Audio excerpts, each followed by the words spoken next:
continue à parler des mamans avec vous, Catherine. Bonjour. Bonjour Hélène, bonjour Brigitte. Bonjour Catherine. Je suis ravie de vous avoir en direct. Ben, nous aussi. Moi, je suis issue d'une famille de 3 filles.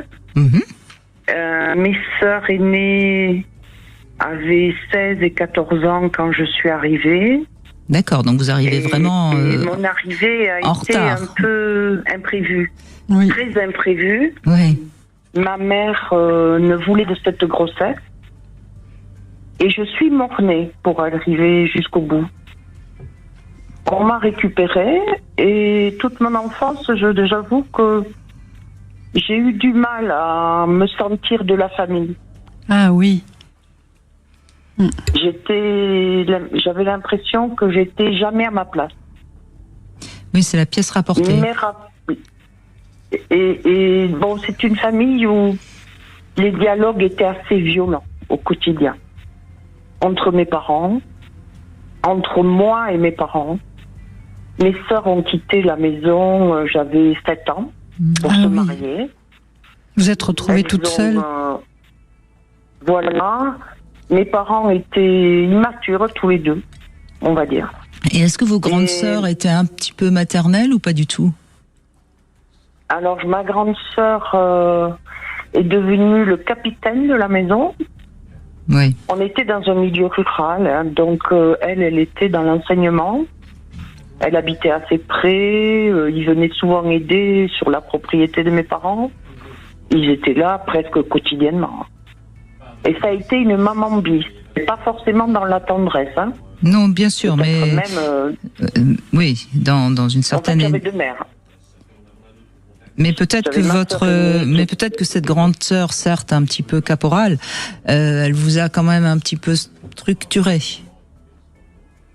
Oui, non mais bien sûr. Puis elle n'a pas eu trop le choix elle aussi, hein. Oui, non, bien sûr. Je pense qu'elle a vu les manques éducatifs de mes parents et qu'elle s'est investie de ce rôle-là. Et je pense que mes parents se sont beaucoup déchargés aussi sur elle. Hein. Oui. Elle a dû porter donc, beaucoup, moi, oui. Jusqu'à l'adolescence, j'étais celle qui remuait un peu trop. Et puis, à mes 18 ans, j'ai appris que ma mère avait essayé d'avorter, mais à mon avis, c'était plutôt avec des tisanes et des bêtises comme ça qui n'ont pas... Et je l'ai appris par une tante lors d'un repas de famille. Mon père a piqué du nez, c'était le patriarche... Mais quand il y avait des choses délicates comme ça, il était aux abonnés absents. Hein. Oui. Et puis une semaine ou 2 après, j'ai parlé avec ma mère, avec qui j'avais un excellent dialogue. Hein. Et elle m'a dit oui, je reconnais que je n'étais pas emballée du tout, parce que tes sœurs étaient élevées, moi, on avait acheté cette propriété, on avait beaucoup de travail, et me replonger dans les couches, c'était une catastrophe. Oui. Et elle m'a dit à ce moment-là, mais elle me dit, tu sais, la vie te réserve des leçons. C'est toi que je voulais le moins, et c'est de toi dont je suis le plus proche. Et c'est joli. Qu'à partir de ce moment-là... C'est joli ce qu'elle vous a dit, ça a sûrement... j'ai beaucoup d'amour envers ma mère. Oui, oui, c'est joli ce qu'elle vous dit, parce que ça permet de recréer préparer un peu quelque chose, oui. Ah, mais ça m'a apaisée. Ben, bien sûr. Et j'avoue que jusqu'à la fin de sa vie, elle est morte à 92 ans, on a toujours eu des échanges pleins de tendresse, on partait faire du shopping, on avait les mêmes goûts, le même ressenti. C'était quelqu'un qui était un peu artiste, ma mère. Et malheureusement, dans ce milieu rural, vous voyez bien qu'elle elle n'a pas pu s'épanouir là-dedans.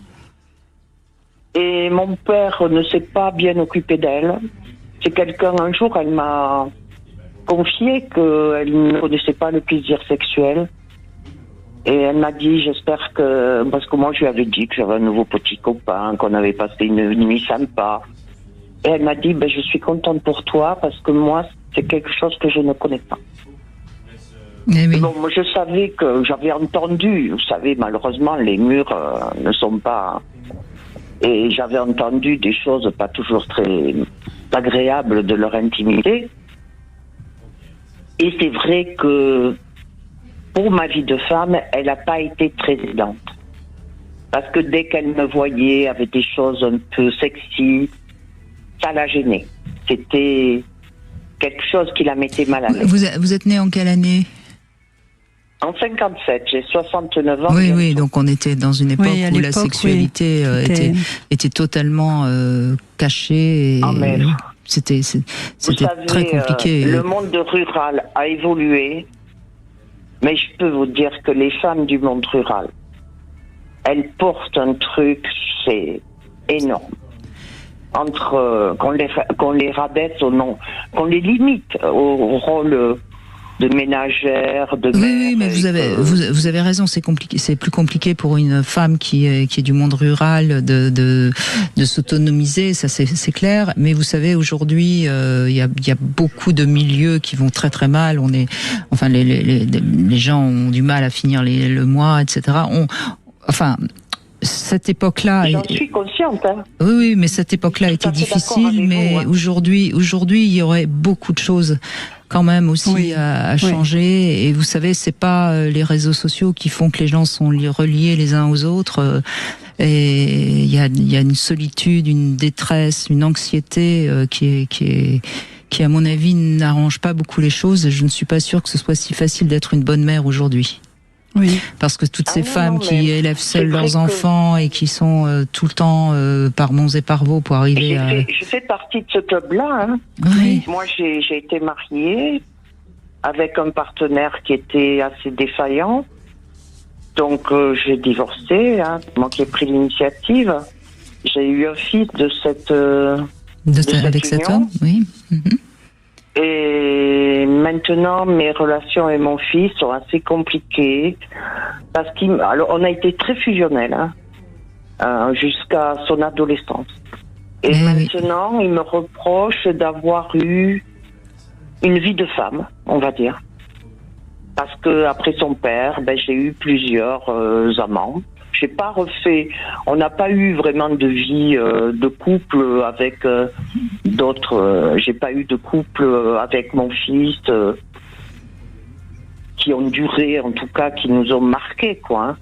Mais il me reproche un petit peu cette indépendance que j'ai eue. D'être une femme et pas seulement une mère. Voilà, c'est ça. C'est ça. Et en plus, dans ma famille, je suis la fille frivole, quoi. Puisque moi, j'ai eu plusieurs amants. Vous avez eu du plaisir, Catherine ? Mais oui, mais... Mais enfin, qu'est-ce que ça veut dire ? Parce que j'ai dû bosser là-dessus toute ma vie. Parce que j'ai, en plus, été victime d'abus sexuels d'un beau-frère. Oh, zut, donc ça, je l'ai dit, j'avais 20 ans. Ma mère m'a soutenue. Mon père n'a pas bougé.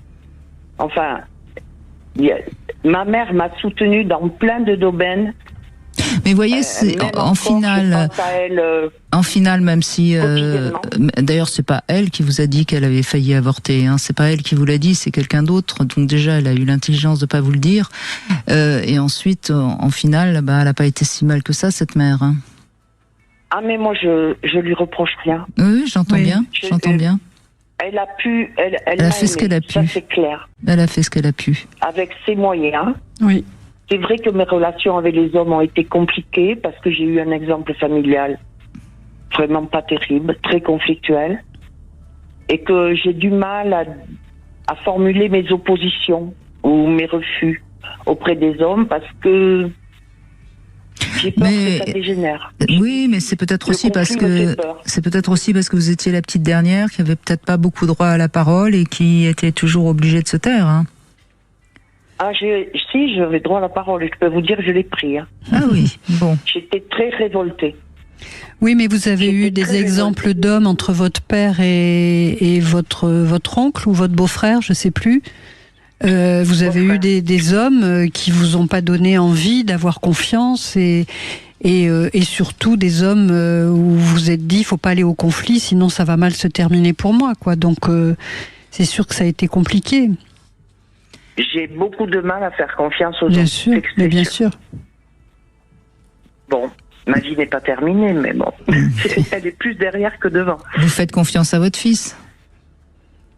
Oui, ça s'apaise maintenant, mais je crois que ça va être compliqué aussi de ce côté-là.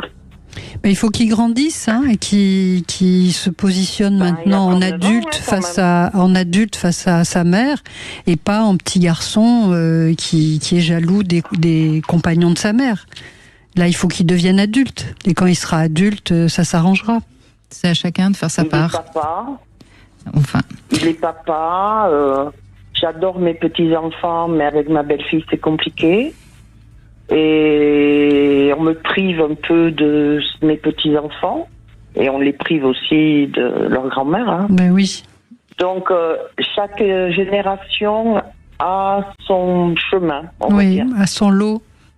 Eh ben, continuez le vôtre, Catherine, et merci beaucoup de votre témoignage. Au revoir. On va faire une petite pause.